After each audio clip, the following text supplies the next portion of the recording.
let's talk about that, bro, because this shit is crazy. I'm literally in downtown Phoenix right now. My man came early because of the fucking shit going on today. Yeah. 2 nights ago, Kate's telling me there's riots, and I'm like, bitch, I'm working, leave me alone.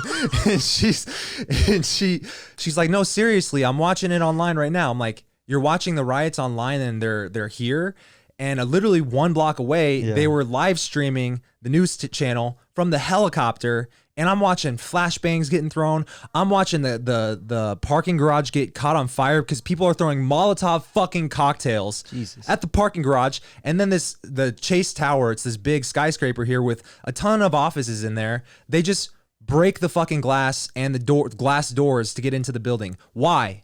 Yeah. What's the point? There's no point. So that was 2 nights ago, and as we're watching the live stream, I can hear the helicopter above my place. So it's kind of surreal. And then the following night, which is last night, I'm trying to go out to dinner with some people, and literally we are drinking because it's an hour wait. So we're at the bar, and then our table comes up and we get a text, and we go up to the hostess and they're like, yeah, sorry, we got to close all the restaurants in Scottsdale because the riots are about to start. What restaurant was this? Diego Pops. Okay. Yeah. So and like, you can't even get mad as a customer, and I've worked in restaurants before, so I'm especially not going to get mad at it, but the servers don't want that shit either. Yeah. Like, the servers are literally struggling to pay rent. Like, I was barely making enough money to pay my bills when I was a server, and these people haven't been able to work for 2 fucking months. And then they finally are able to get back to work because Arizona opened up restaurants early, and motherfuckers start breaking shit. And so luckily we left because like an hour later, you got Jake motherfucking Paul coming in and breaking into PF Chang's to get some vodka.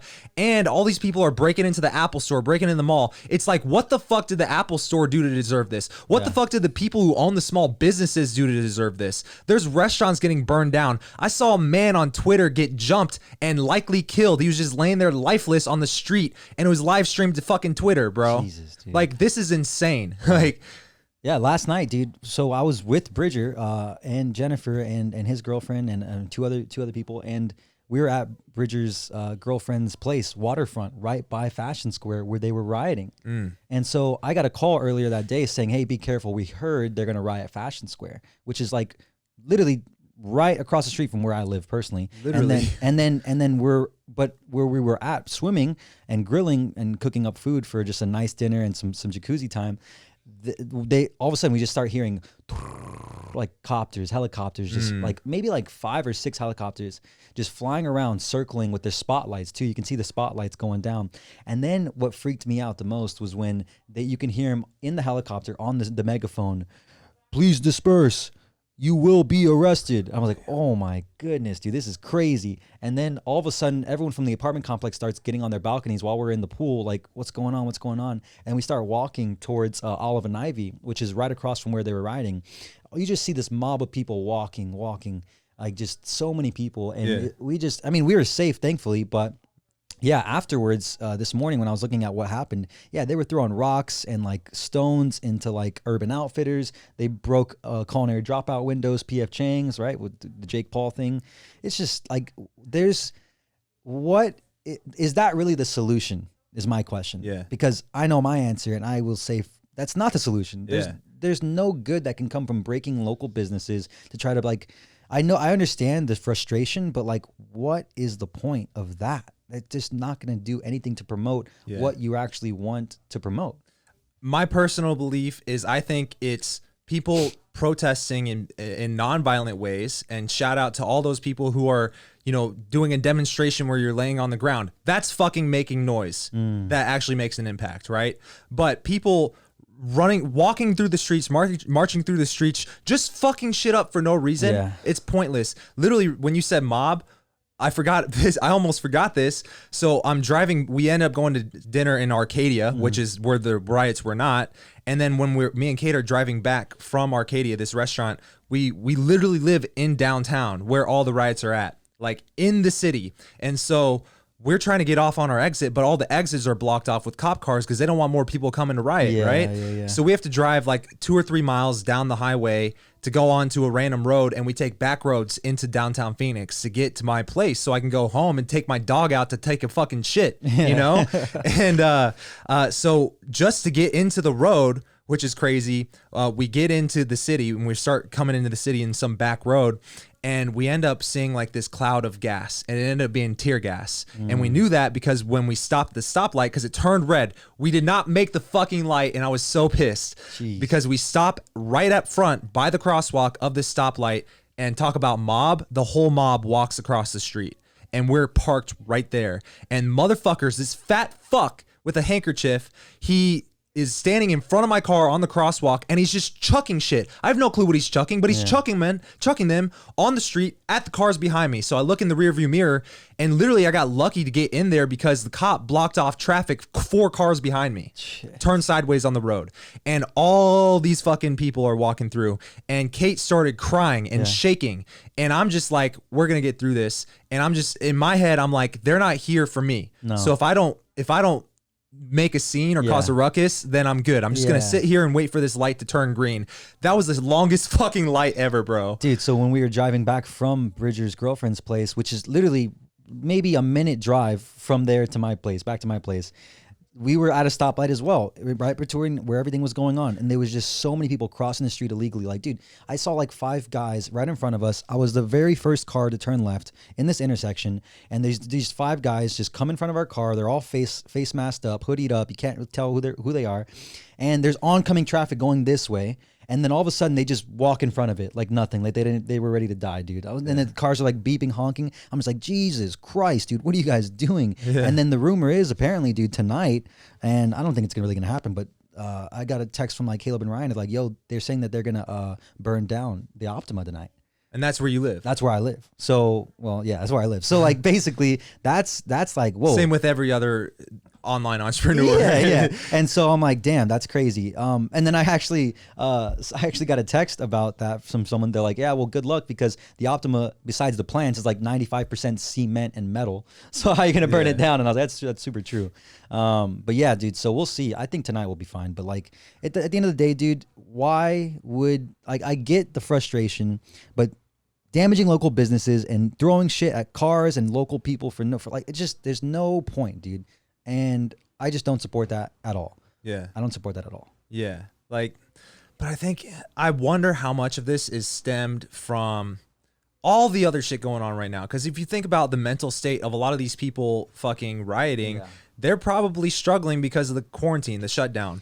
But if you think about this logically, which I know nobody is, because everything going on right now is an emotional reaction to something. Yeah. So let's think about this logically. If you're struggling and you're rioting, what the fuck are you doing? Because you're just gonna make it take longer to get the society open and longer for you to fucking get money in your bank account. And now, all those stimulus checks that the government was diverting to paying your fucking bills, those are gonna go to defending our fucking businesses now. Yeah, because dude, you guys are breaking shit for no reason. Yeah. And that's exactly what I posted about on my Instagram story this morning. I said, look, I get the frustration, but taking it out on local businesses that have nothing to do with you or your situation is literally just the lowest of the low, like retaliation for, like, because we all have this primal instinct, right? This primal instinct that's just deeply ingrained with us, with our ancestors, to like go hunt and like feast and like let out our anger, right? But this isn't the way to do it, because number one, you're literally just showcasing the fact that your awareness is so low that your solution to this problem is to just destroy shit, right? Which is the worst thing you can do, because yes, like you said, now you're taking a hit on local businesses that are actually going to support the economy and help it get back to normal, and they don't have anything to do with this. And so if your solution is just riot and tear shit up, that I sympathize with you, because I can understand where you're coming from. Maybe you just don't have the awareness to realize that's not the best solution, but it's literally the stupidest solution ever, because like you said, you're just making the economy go back to what it was when we were in quarantine, which is literally stalled and taking a back seat, when really we just have to really think about, dude, take a deep breath and realize you are where you are because of your own choices and and daily choices to do what you want to do in this life, right? If you are literally hating the rich people and where the rich live or where the rich shop, and you're taking your frustration out on them because of your situation and your circumstances, then dude, that's something that I can understand, because you don't realize that the person who is rich because he gives so much value to the marketplace and creates so many jobs and flourishes the economy, that he is actually valuable, and that's why he deserves to be paid what he is. But you, on the other hand, who haven't created a business for yourself, who haven't started anything for yourself, you're so frustrated with your circumstances that you're going to go riot and destroy shit, then that's just sad, dude. Yeah. That's sad. And I think it's not everybody. I think Not there's everybody. people who have good intentions. I think it's the few fucking bad apples who are like, oh, if we break shit, then the cops aren't going to keep us from stealing this shit either. Yeah. So they weren't even arresting anybody last night, I think. they broke into the Apple store. I'm pretty sure the Apple store keeps everything on lockdown. But they got into the actual mall. People were running into Sephora stealing shit. Like, what the fuck is going on? And It's like a movie, dude. It's a crazy movie right Yeah. now. And actually, I was actually just talking about, like, I don't really read the Bible. I grew up Catholic, converted to Christianity when I moved here to Arizona, actually. But like, dude, it's actually kind of crazy how Revelations in the Bible is actually pretty similar to what's going on today. can you repeat that? What was the first religion you had? Catholic. Oh, And then I converted to Christianity when we moved here. okay. So you see those as two different things? Yeah. I mean, yeah, because Catholic is like really, yeah, it's pretty different. It's They pretty definitely have different laws or like, rules, not or laws. at least the way the church is ran is like really different too. Yeah. Like you always take communion every single day. Always, you know, you always eat the bread. You always drink the wine, right? You go to confession with the guy in the with the priest, you know, and you're in that room with him, right? Which is number one, a little red flag. But anyways, Christianity, right? So like, dude, in Revelation in the Bible, like it talks about how eventually you're gonna get the mark of the beast, right? And people are saying the vaccine is the mark of the beast, right? Where they They track also you. talked about They fucking track you. locusts flying in the sky. We got helicopters every night. Kate told me a weird tweet, and I don't want to get supernatural and shit. I don't even know if I believe this one. But apparently someone tweeted in 2016, hey, I'm from the year 2020 and enjoy 2016 because after this, it doesn't get good for a while.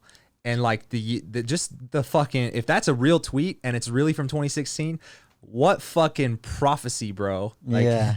I mean, dude, it's crazy because just like, I think it was 4 months ago, 5 months ago, before quarantine and everything, I was driving through Old Town Scottsdale. I was like, man, things are really good right now. Like, things are really good right now. Like, it's almost too good, right? Like, something has to go pretty bad like very soon because things have been way good for a long time. Like the economy's thriving. I was just seeing people at 2:00 in the afternoon just shopping when like people are supposed to be at work, just through the Old Town shops, you know, all those little Old Town shops, like jewelry stores and everything. There's just so many people out. I was like, man, the economy's really good. Everything's really good. And then like 2 months later, boom, all this now. And I'm like, wow, that's crazy because, and I think that tweet might be pretty right. Hopefully not. But I remember when Clark and I went to go meet Paul Chek in California. Paul Chek, if you guys don't know, he's a holistic health coach, super metaphysical, like just about the universe and like spirituality and just eating whole organic foods and just really tapping into your body and meditation, whatever, right?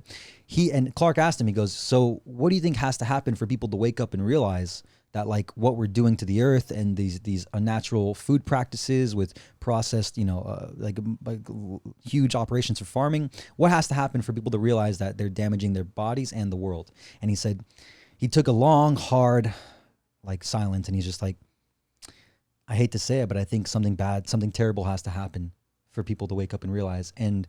And he's like, I don't necessarily think it's another war. I hope it's not that, but it's going to be something very, very bad where people have to wake up and realize that health and what we're doing to the earth and trying to limit people from coming into this country, whatever, is literally going to like ruin us. And so like now all this stuff is happening. And if you go back and watch that interview, shout out to Clark Kegley on his channel, you can watch it and you'll see how eerily similar Paul Chek predicted to what's going on right now. Yeah, dude. When I forget if you put that on your Instagram story. I did, yeah, I did. Okay. Because And I was looked just like, into it. dude, this is crazy. He literally just talked about this to us a month ago, and then now everyone's dying because of this disease that most of the people that are dying from it is overweight, obese, and older people. Just eating processed junk, you know, or have lower immune systems in the first place.